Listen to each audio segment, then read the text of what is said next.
Hi friends, இன்றைக்கி சூப்பரான jelly வீட்டில் எப்படி ரெடி பண்ணலான்ற பார்க்கலாம் வாங்க. சம்மர் விட்டாச்சு, குழந்தைங்க எல்லாத்துக்கும் லீவு. ஸோ அதுக்காக ஜெல்லி பண்ணலாம்.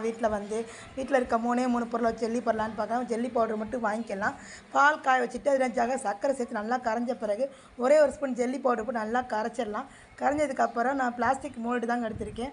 அந்த கேக் வாங்குவோம் இல்லையா, அதை கொடுக்குற அந்த பிளாஸ்டிக் மோல்டு நம்ம ஊற்றி நல்லா செட் பண்ணி வச்சிடலாம். இதுக்கு வந்து நான் பழம் எடுத்திருக்கேன். நான் திராட்சை இருக்கனால எடுத்துகிட்டேன். உங்களுக்கு என்ன பழம் இருக்கோ அந்த பழத்தை நல்லா ஜூஸ் எடுத்து வச்சுக்கோங்க. அதை நல்லா கடாயில் ஊற்றி இதுக்கு நான் வந்து கேசரி பவுடர் ஆட் பண்ணியிருக்கேன் கலருக்காக. இது அப்புறம் ஜீனி, இதுக்கு தேவையான அளவு ஜீனி போட்டு நல்லா கரைச்சி விட்ட பிறகு ஒரே ஒரு ஸ்பூன் அளவுக்கு ஜெல்லி பவுடர், இதுவே வந்து நல்லா போட்டு நல்லா கரைச்சிக்கோங்க. அகரகர்னு சொல்லுவாங்க ஜெல்லி பவுட்ரு.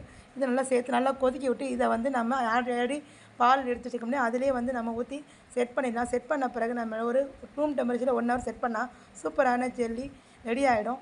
இங்கே பாருங்கள், நான் கட் பண்ணி காட்டுறேன். கேக் மாதிரி சூப்பராக இருக்கும். குழந்தைங்களுக்கு பண்ணி கொடுங்க. தேங்க்யூ.